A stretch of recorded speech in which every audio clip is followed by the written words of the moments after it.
ఈరోజు గత 2-3 రోజులుగా మనం కరీంనగర్ నగరపాలక సంస్థలో జరుగుతున్నటువంటి పరిణామాలన్నీ కూడా మనం గమనిస్తూ ఉన్నాం.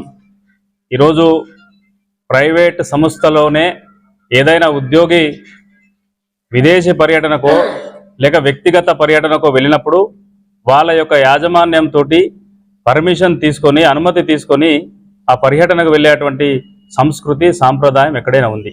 కానీ ఇది ప్రజా వ్యవస్థ, ప్రజలతో ఎన్నుకోబడినటువంటి వ్యవస్థ.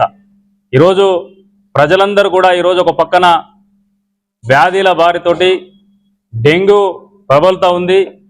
ఇది నిత్యం ప్రజలు నగరపాలక సంస్థతో అనుసంధానమై పనిచేసేటువంటి వ్యవస్థ కనుక మరి ఇటువంటి వ్యవస్థకు అప్పటిదప్పుడు నిర్ణయాలు తీసుకోవాలంటే ఇక్కడ ఒక వ్యవస్థ ఖచ్చితంగా ఉండాల్సినటువంటి అవసరం ఉంది. ఈరోజు నెల రోజులు మేయర్ గారు ప్రజలకు అందుబాటులో లేకుండా, పరిపాలనకు అందుబాటులో లేకుండా విదేశాలకు వెళ్ళినప్పుడైతే మరి ప్రజలకు అవసరాలు వచ్చినప్పుడు ఎవరిని సంప్రదించాలి? అటువంటి పరిస్థితుల్లో ఇక్కడ ఒక వ్యవస్థను నెలకొల్పి పోవాలనే దాంట్లో చట్టం కూడా 2019లో 32 సెక్షన్ ప్రకారం 2లో స్పష్టంగా పొందుపరిచి ఉన్నది. ఎవరైనా వ్యవస్థకు సంబంధించిన ముఖ్య హెడ్ ఆఫ్ ద డిపార్ట్మెంట్ బయటికి వెళ్ళినప్పుడు, వ్యక్తిగత పర్యటనకు వెళ్ళినప్పుడు, విదేశాలకు వెళ్ళినప్పుడు 15 రోజులకు మించి గనుక పోయినట్లయితే ఇక్కడ కూడా సమాంతరంగా ఒక వ్యవస్థను ఏర్పాటు చేపట్టిన తర్వాతనే, ప్రభుత్వ అధికారుల అనుమతి తీసుకున్న తర్వాతనే విదేశాలకు వెళ్ళాలా లేకుంటే వ్యక్తిగత పర్యటనకు వెళ్ళాలంటే స్పష్టంగా 32లో ఉంది. కానీ ఆ నిబంధనలను పాటించకుండా, ఎవరికి ఇన్ఫర్మేషన్ లేకుండా, జిల్లా కలెక్టర్ గారికి సమాచారం ఇవ్వకుండా, ఇతర ప్రభుత్వానికి పెద్దలకు సమాచారం ఇవ్వకుండా మరి మేయర్ గారు విదేశాలకు వెళ్ళడం జరిగింది. వారి తాపత్రయం ఏంది? ఇక్కడ బీసీ ప్రతినిధి డిప్టీ మేయర్గా ఉన్నారు. ఇవ్వాల్సి వస్తే బై యాక్ట్ ప్రకారం డిప్టీ మేయర్ గారికి ఇన్ఛార్జ్ మేయర్గా బాధ్యతలు అప్పచెప్పుకోవాల్సి వస్తుంది. మరి వారు అగ్రకులాలకు సంబంధించినటువంటి వ్యక్తి కనుక బీసీ ప్రతినిధికి వారు కనుక అప్పచెప్పిపోతే మా రాజరికం పడిపోతుందనో, మా వ్యవస్థ దెబ్బతింటదనో, లేకుంటే మాకుండేటువంటి రాజసం మేమే పరిపాలించేటోళ్ళం ఇంకెవరు కాదు అని చెప్పే ఉద్దేశంతో వారు డిప్టీ మేయర్ గారికి ఆ యొక్క అవకాశాన్ని ఇవ్వకుండా, ఎవరికి సమాచారం చెప్పకుండా విదేశాలకు వెళ్ళిపోవడం జరిగింది. అయ్యా మీరు పోతే పోవచ్చు, నెల కాకపోతే 2 నెలలు పోండి, ఎవరికి ఇక్కడ అభ్యంతరం లేదు. కాకపోతే ఇక్కడ ప్రజలు ఇబ్బందులు పడుతుంటే, ప్రజలు జరాల పాడిన పడుతుంటే నిత్యం పరిరక్షణ చేయవలసింది, సమీక్షలు చేయవలసింది ఎవరు అని చెప్పి అడుగుతా ఉన్నాం. ఈ సందర్భంగా కరీంనగర్ ప్రజలు ప్రథమ పౌరుగా మిమ్మల్ని ఎన్నుకుంటే ఈరోజు కరీంనగర్ ప్రజలను గాలికి వదిలేసి మీరు విదేశీ పర్యటన చేస్తా అంటే ఇక్కడ ప్రజలెవరు కూడా చూస్తూ ఊరుకోరు.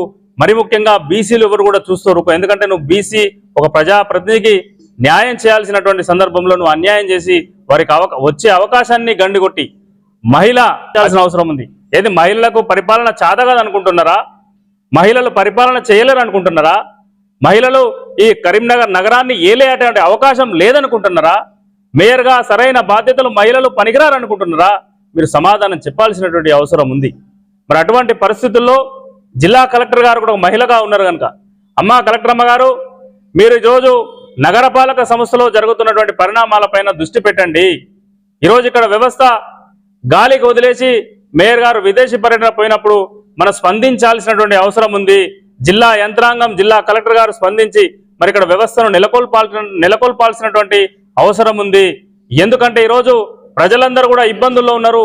ఒక పక్క హాస్పిటల్ అన్ని కూడా నిండిపోతా ఉన్నాయి, ప్రజలు ఇబ్బందుల్లో ఉన్నారు. కనుక ఇక్కడ ప్రజల ఆరోగ్యాల దృష్ట్యా, ప్రజలకు సరైన సౌకర్యాలు అందించాల్సిన దృష్ట్యా కలెక్టర్ గారు ఈ వ్యవస్థను వెంటనే దృష్టి సారించాల్సినటువంటి అవసరం ఉందని చెప్పి బీసీ సంఘాల పక్షాన విజ్ఞప్తి చేస్తా ఉన్నాం. చేసినట్లు మీరు భావిస్తే తప్పకుండా కరీంనగర్ జిల్లాలో ఉన్నటువంటి బీసీ సంఘాలన్నీ కూడా ఏకమైతాయి. ఒక మహిళ అవకాశాన్ని కొట్టేయాలని చూస్తే తప్పకుండా ఇక్కడ ఉండేటువంటి మహిళలందరూ కూడా ఒకటైతారు.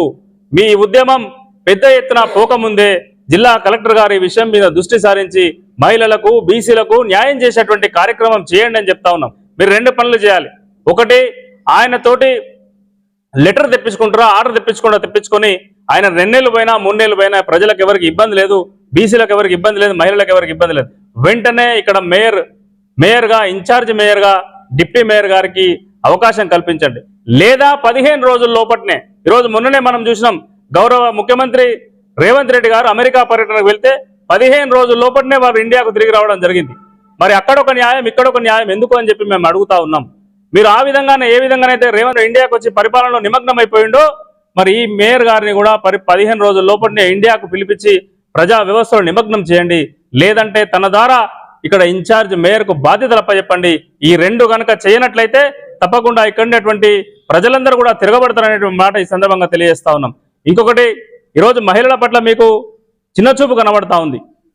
ఇది మహిళా కమిషన్ కూడా స్పందించాలి.